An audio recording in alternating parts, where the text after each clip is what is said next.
when they put us in these apartments in Inglewood, like the first thing, like it's like they just got it. I'm pretty sure it was like not the worst situation or whatever. Like, how's the internet?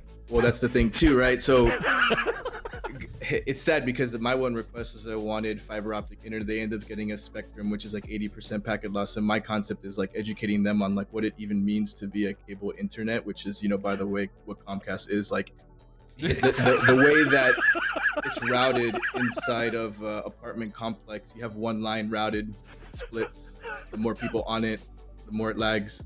We had people that were spectating our scrims and they were lagging, and it's like, are you not notice that was a problem when you're like live streaming an unlisted YouTube stream? And it's like, can't even handle that. And it's like, I mean, at the end of the day, it just kind of became like such a clown fest when it came to that sort of element. And we're like, going there for months and months, and people got are moving there and whatever for the first strike qualifiers, and we're just balls deep in this sort of fiasco. And it's like, I'm just trying to win, and some of the guys, like, well, not some of the guys, all the guys, like, we just want to win, we just want to compete.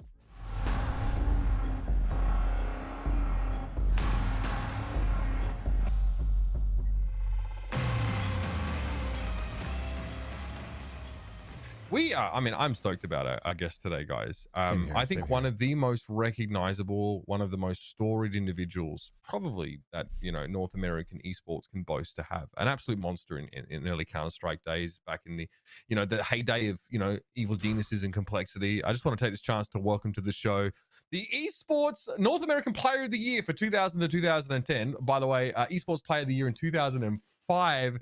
fRoD, welcome to the show, mates. We're glad to finally lock you down for a little bit. Thanks for coming. Yeah, appreciate it, man. Thanks for the introduction and everything, guys. Good to be here. Obviously, you yourself have been such an integral part of esports in North America for quite some time, and your capacity's really differed, right? It was obviously initially as a pro player. I think you even took a short stint in the Overwatch world, if I remember correctly. Mhm. But obviously through Counter-Strike days and now in Valorant, even though sort of you've had a chance to actually play Valorant sort of at the competitive level and have looked really good as well. I think you T1 bench Skadoodle for a period, and you got to step in there and frag out. But you these days definitely are more interested in the coaching role, and that's something that you seem to be devoting a lot of your time to, which is really admirable, because I think we need more people, sort of like you, building up the next generation. To give the viewers a quick sort of intro, in Valorant, you were heavily involved with this T1 project, right? Which sort of came onto the scene pretty early on, and fairly early on in the Valorant sort of scene, and you were straight in there, sort of coaching this team. And from us, it felt like, all right, T1 has really done their due diligence, and they've got someone who's not only deeply entrenched in Valorant specifically, but really knows the ins and outs of esports in NA. I just want to know a little bit about the vision of that project to start with, right? And then I wouldn't mind it if you could tell us sort of maybe how you and that team started to sort of forge your own paths, and you sort of ended up on the outside and ultimately leaving. Yeah, I mean, I think originally just seeing the kind of the players that were involved, it just caught my attention with Brax and AZK, the original guys that were brought on board. And then I guess the way that they had kind of, it's like Brax just told me, it was like kind of the thing that we were trying to build like previously in Counter-Strike, and wanted to build a team. And I guess I kind of figured that we all had some sort of say in this project. I was brought in on board for a specific reason, but I guess I just started realizing pretty soon on that they didn't even really like know who I was. I don't even know if they did like a lot of research on like any of my history. I think that they just kind of viewed me as like a friend of Brax. And while I love that, I think that based on what I've done in esports, that's like not really the right way to look at it. It's like kind of, I think it's not really a good way to look at it. And while I understand that coaches in some cases have bad raps of being too attached and stuff like that to some star players and players like that, I think that, some guys in the team and even Brax would agree that, I was just like a different person before I even became a coach for Brax or for people in this game. So I think that once I started realizing that, it just became kind of difficult because, it was a project that there was player vacancies, there was certain expectations and a lot of things that were going on. And I felt like I could have brought a lot to the table as far as, that goes, having like an academy team as well to recruit some young talent. I was definitely involved since the beta of the game and playing it quite often to not only stay on top of the meta and feel like I can add some value as a coach there, but also to keep my eye on the up and coming talent, since this is going to be a new game. And you were seeing star players from all sorts of different games coming through, and I wanted to see how that was. So I think that I think I just started, early on discovering that it was just going to be not really like that. I was more brought in to be like a yes man and anything like that, and it's a little different than what I kind of expected. Yeah, like it sounds so strange to me because you both such a wealth of experience. Why do you think T1 brought you on? Like, what do you think it was that they was the purpose of that? Because I get the feeling that there was a disconnect between their purpose in bringing you on and what you believed your purpose was coming onto T1. Yeah, absolutely. I mean, I think like I said, it was probably more of their mindset was probably just someone that they can have taking care of the orders and just being like an executioner of what they want done, like handed down, like every decision, whether it was like practice schedule, like however many times we changed our practice schedule, like who we practice against, how many people we had in Discord watching us practice. Like it was all everything was management down. So everything was brought down from management. So it was kind of like I was just like another layer of management, and that really Sounds wasn't. like you were like a manager, some middleman. Like, Yeah. do you think they really respected what it meant to be a coach? I mean, I think if anything, maybe the mindset is just a little bit different, and I wouldn't even put that on like the legendary side of T1 from the Korean side that maybe views gaming from a different path. I think maybe this is some of that heavy corporate culture in some ways that are brought into some of these organizations that way just kind of resembles like just even when I had like a real world job and stuff at the bank, like just so many layers of management and so much things, and Yeah. it's always like reporting down, and it just kind Mhm. of didn't feel what esports is about, or even kind of what any other experience in esports that I've ever heard of or experienced or seen really.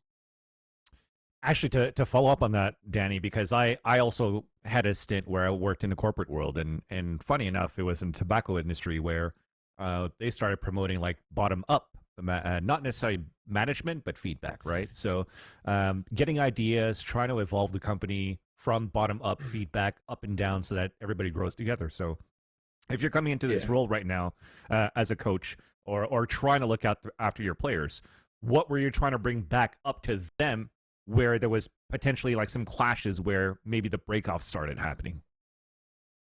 Just like even when we started like looking into making changes of like players and this and that. I mean, we had an academy team, and while they were potential tryouts of some of the academy players, we didn't really like pursue them further. They always had like maybe a big name player, someone in specific they wanted on board, or I had the idea of scrimming all sorts of teams, right? Like these VCTs, they remind me of like mini CPLs, right? Like you just got to Yes. play every single team, right? So their mindset was only play like the same 5, 6, 7 teams and practice the same top 6, 7 teams in the US. And my mind was like, we need to play everybody, a little bit of everything, right? And Hmm. Yeah. once I had people like in management canceling practices behind my back and putting me in shit positions against other coaches to kind of force that sort of agenda and getting lied to my face about some of those things, I started realizing that things weren't going to be that simple here, and maybe some lessons and some deep rooted lessons I maybe wanted to teach from like my experience of back in the days of how CPL was, like you can get upset in the very first round, like you never freaking know. And Hmm. it's like I couldn't even put something like that in place of like some methodology of how I wanted practice to be approached. So it was like everything just kind of became just like you know, not like I said in esports, it seems like a lot of the players or coaches or people that are involved in growing the esports scene a little bit and like their team, like they have like they take value in listening, like you're saying, like the bottom up, and it seemed like complete opposite in that kind of way. Yeah. Is that Well, why potentially in the first wave of changes, you had Crashies and Victor that kind of like left the team? Was it was it like this sort of like toxicity that was already brewing between like a management and you guys as coaching players where they're like, fuck it, we just want to out and we want to find another exit, we want to find another opportunity elsewhere?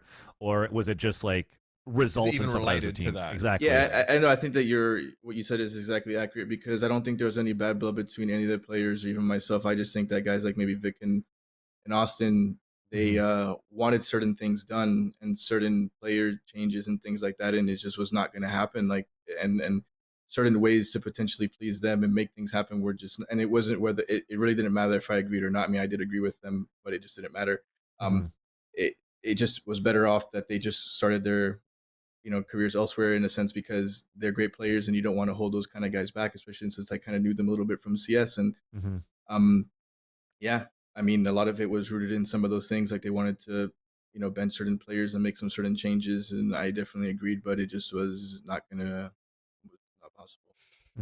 For context for the listeners, T1 is a project that is very different to SKT T1 in that the esports side of things at T1 is run by individuals that used to work in management positions at Comcast Spectacor. Their CEO was a financial manager at Comcast Spectacor and dealt with a lot of the budgeting on that side. Now, while he seems to have a interest in esports, I can testify personally, having worked with him, that he is not endemic to esports, and is definitely the way that he's conducted himself has been questionable. He is also involved in the absolute fuckfest that went on with T1's League of Legends team when LS was brought onto that team, faced an unprecedented level of abuse from Korean fans. And then Joe Marsh, the CEO of T1, turns around and fucking kowtows to these psychotic fans and has, Last Shadow LS removed from the team. So the way, it's pretty interesting the way this sort of thing's being managed in general.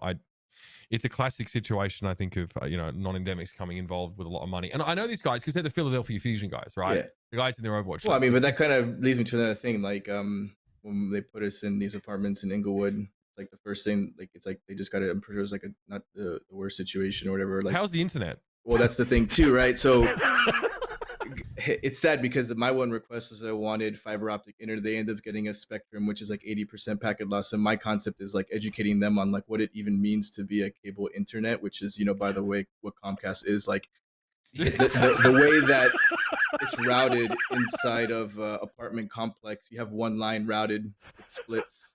The more people on it, the more it lags.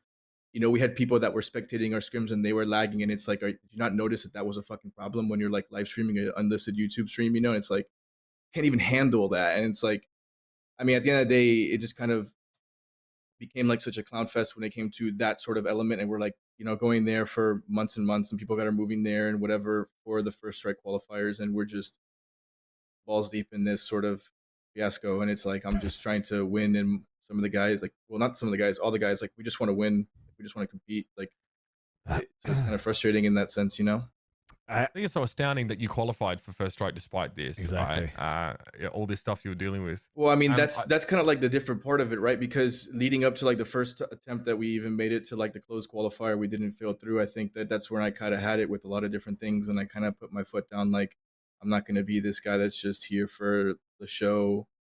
Like, we're going to start changing the way that we approach certain things, like the way that maybe in-game leader or like management wanted some things happen was like not going to be anymore. I wanted all the people, like, we had like 2 or 3 people in our Discord channels watching our scrims all the time, like asking us questions 24/7 about like every single little detail in a scrim. And I just kind of got fed up and made a lot of changes when it came to like how we were outside of the server when it came to that, and then also how we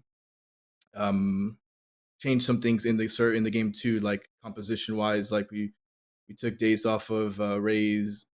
We put Saya back on more like duelist friendly type agents and certain things. And with the limited practice, I feel like we did a good job, qualified for that. And then with, again, limited practice, we lost to the eventual champions, who were just a fantastic team in 100 Thieves by a few rounds. And, it's really hard dealing with a super experienced team, but I felt like we were turning a different page there. And I felt like that's where I got to showcase what I was able to do within that time frame between those qualifiers. Yeah.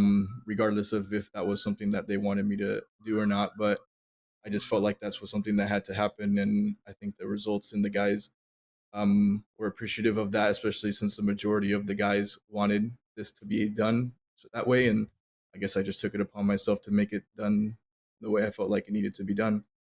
Well, this is probably opinion, because from the way you explained it on Rich's show, is that like it wasn't always super clear to you and how you left the team because you got fucking ghosted. In those, I look, I don't want to laugh. It's not really funny, but you are responsible for getting the team into the Chinese theater right down in Hollywood, which obviously had its downsides, but more importantly, the connection was stable enough and it was an upgrade for you guys. You put your foot down. You had to stand up for the players. You were constantly being interfered with by like upper management. People just wanted to have their dick in every pie. But do you think that was the beginning of the end when you actually started doing what a coach does? Do you think that's what put you at odds with the upper management and ultimately potentially resulted in your removal?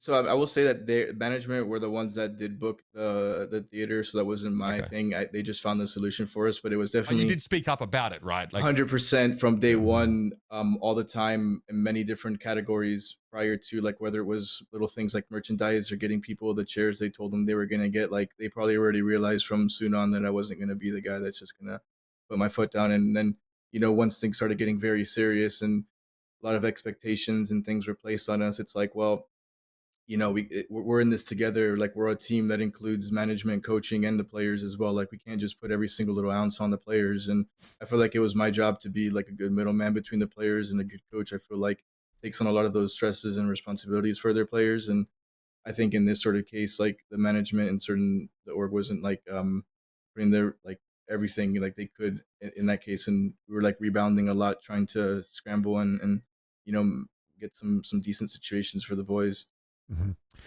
Sorry, Danny, just to follow up on that as well, because um, going into First Strike, you were saying how maybe the eye gelling was kind of different. Like even I noticed it, like when T1 had to play against Envy and Saya just came in, and then Sam was calling.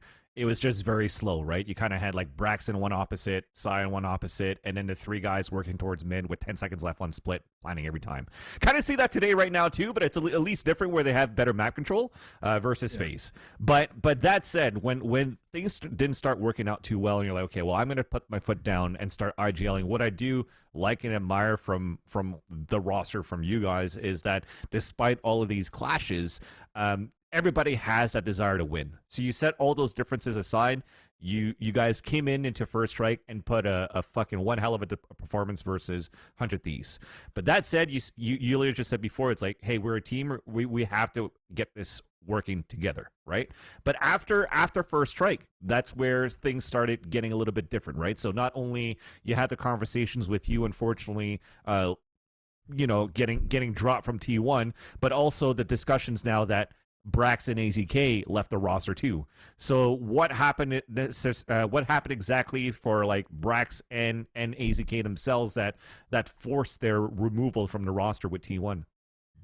I mean, I don't necessarily know what happened to them, because I think that our goal was kind of just to qualify for First Strike, and I felt like we accomplished that, and I felt like we all did whatever it took to get there. And regardless of disagreements or ways that we, because I had a really big say in the way that our strategies were before Days and towards after that. So obviously Mhm. with Days, he needed his space, and I gave him that. And whether we agreed or not, like, we're both professional enough that we can try and make it work. And I feel like that's what we tried to do. And like I said, whether we disagree or not, I felt like we did what we could to make it work. Mhm.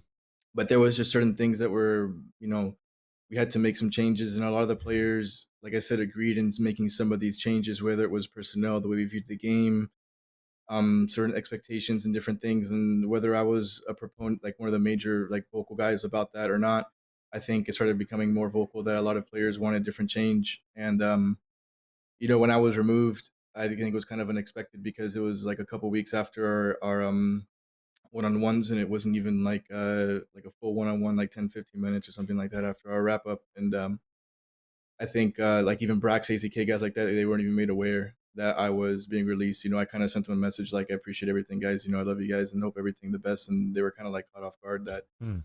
I was even being released. I think they were like, doing family stuff for Christmas and stuff. So Sure. like, it is what It's it is, fucked. but they didn't even really know about it. And I think that, obviously once things started changing a lot more, and the org wanted to like really, really do what they were really wanting to do without anyone kind of interfering, I guess people that were vocal or speaking up about certain things were considered,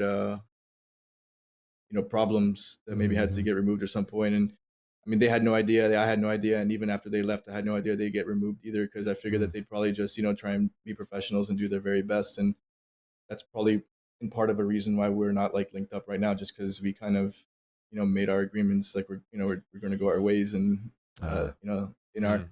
I mean, obviously, like, we had an opportunity, but I think around the time that they got released from T1 or things were starting getting there, we kind of had like a brief conversation. I had already sort of been in conversations with different organizations. It had been like 3-4 weeks since I actually been released by T1, and maybe like a few weeks after I made a tweet, because that took a while. I just figured out I'll just make an announcement since they haven't. Yeah. And yeah, I think I already like been committed in deep conversations with BeastCoast, and I wanted to commit to the project that was going on with them, and I didn't really know what their future was going to be holding either right at the very moment. So I think timing wasn't really on our side to maybe potentially link up. It was crazy too because at that point, I think for Beast Coast, they were looking for like two other players, right? They just dropped two players at the same time too, while potentially Brax and AZK were still under contract. And I thought it was gonna be like, oh fuck, both Brax and AZK are gonna join you in Beast Coast, and I thought you guys would still have that project together. But I guess it clarifies the fact now that everybody wanted to go their separate ways, but mutually too, between you, AZK, and Brax. I mean, we definitely would have definitely gone together in some ways too, but I think the timing kind of made it different. Like I think it's very limited organizations that could afford Brax and what he can command in this space, So I think that hats off to him. He's my friend. He should go after there, and he does have a market for that. So it's one of those things that maybe we can't afford that, and it's fine. But at the same time, I'm definitely always going to be happy for him, and I want him to pursue like really great opportunities that not only are great for him, but also pay him well, especially in this kind of market where he's never really had that kind of pay and all that stuff. So I think it'd be great for him to really get that. Even potentially same with AZK. I don't really know like what he's up to right now, but potentially if he had like other really good opportunities lined up, like he could potentially see them through. All right, so obviously you've known Brax for ages, and you know him really well. You've obviously had a chance now to sit back as sort of an observer and see what's going on with him. I'd love to know what your thoughts are on him joining TSM and playing sort of Sentinel, right? Because I think a lot of people that don't know Brax or don't know him personally have always been sort of questioning why he's not being used in more of a duelist centric role or something like that. So what are your thoughts on what they're doing? Because obviously he and Hayes are sort of swapping in and out, which I imagine is probably not ideal for either player in that case. Yeah, so I will say I have no idea what's really going on there. I don't have like any inside track on it. But what I will say is that Brax is a really good player, and that team is made up of really good players, like guys like Wardell and Sabrosa. Like because I know how Sabrosa and Brax were as teammates because I was coaching them with Lazarus, so I know how like great that would be for him. I think they're gonna have to try and figure something out. I don't necessarily know if. I mean, obviously they'll probably have to figure a way to put Brax in permanently and then maybe rotate some of the other guys out. But at the same time, I think that they'll probably figure a way out. There's a lot of experienced, good players on that team, all 6 of them, that they can figure it out. They just do have to make some sort of probably decision as to what direction they want to go, and then just absolutely stick with it. And I think the one thing I will say about Brax too is like not a lot of people know him. Like they take a lot of time to really know him, So I think that they'll start realizing that he does have a really good mind of the game as well. Like this guy can potentially be like an in-game leader of a team. We work with him like that when I was in Lazarus and Counter-Strike. He does have a diverse skill set where he can use all the rifles, all the op. He knows how to play all the agents pretty well and knows how to play different roles. In this game, I think he actually is probably more of like be like a duelist if anything. He could do a lot of different things, So I think that the one thing that people can't do with Brax is put him in a box, So I think that would probably be like my biggest recommendation for anyone, especially TSM, because that's what I did not want to do in T1, put anyone in a box. So I think as long as they don't put him in a box or any other players in a box, I think that they'd be doing a good job. Awesome. Actually, let's transition that then. The mentality that you have and the vision that you had for your players with T1. Now moving over to Beast Coast with this roster over here. So, looking at the interview that you had with Richard Lewis, for both ends, it was like you guys didn't really know each other, right? At that point, you guys you had to have conversations with them individually and stuff like that too. How do you find like the potential right now of this roster for Beast Coast and like Kohler and Tig and all them?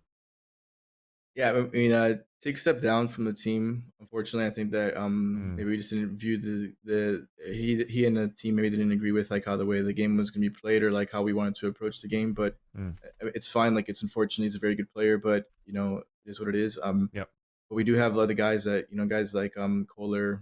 We've been working with Odorous, working with Superman, Jammies. Like I think that we've been doing a pretty good job. Obviously, it was disappointing to lose the Squirtle squad, but they're not some bad players or either. Like we had that game, we unfortunately messed up.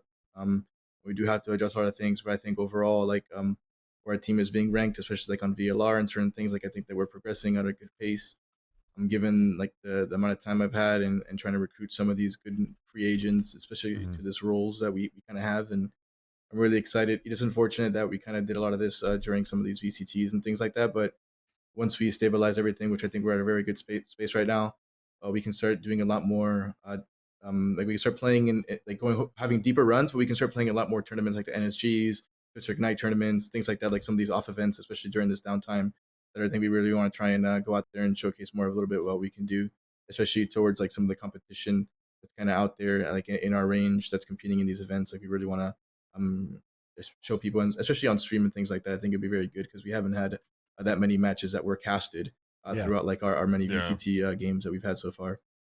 If anything, from what you just explained here, it sounds like you have a lot more, freedom to like do what you could do with the project that you want to do versus T1. So I'm actually happy to hear those words come out and like with confidence, with like, hey, there's no hesitation. It doesn't seem there's anything like in the back of the mind that could actually bother you right now in terms of the project that you're trying to run. No, they've made it very clear from day one. I mean, there was a couple of roster vacancies, so I think it was very important that they kind of laid it out as far as like they want me to bring in some experience, help grow the team, but also recruit some players, make certain things happen. So obviously in some situations like maybe Tig leaving or whatever, like that was maybe something that I was planning for right now, or maybe something that we wanted to do, but in some cases you have to figure it out. But I think that we as a team, just doing the way that I've been doing, like it's not that I want to make every single decision myself. I definitely take in the opinions and care a lot about what all my players have to say. Even the management, I let them know and include them in everything. Like if they want me to be the one that makes a final decision, like I'll gladly make that and always will be doing that. But it's not like it's like my way or the highway or anything like that. I think I definitely believe in everyone being aware of everything, but I also believe in, accountability and responsibility. And that comes with, like being able to make decisions and kind of like being able to put your name behind that decision and hold that to you. For sure. The thing that I wanted to ask was, we've got coach slots coming into the game now. I think every coach has wanted something like that. And it definitely feels from everything you've described for the T1 situation with Richard Lewis is that you never really got to like focus on just the coaching alone because you had all of these other like things to deal with. Realistically, how much of it, what kind of impact could you see just from coach slots alone, right? Because it's something that people wanted. I think it helps those with scrims because now you don't need to be in that situation where some teams don't want the coach to spectate, so you have to watch like a Discord or a YouTube stream, right? Instead, like, do you feel that this is like a big change when it comes to the strategy of the game that we've just not quite unlocked yet? Like, what's the impact of the coach slot? Yeah, I wouldn't say it has like a crazy impact on the strategy because we all kind of figure it out. But I think it does have a really good impact on the mental side, but also on the performance side because while we do figure it out right now with having our players stream, it does potentially create some performance issues on their computers, and that's very unfortunate. In some cases, in like some like this will be a big help like in matches or like in riot sanctioned events and whatnot where we need to be like in the server and have a little bit more time or like not have any delay or anything. Just I think that this is going to be like a really great thing for us to be in the game. And then for us, matches are the smallest bit of what we do. Scrimmages and things like that in practice are the biggest thing of what we do.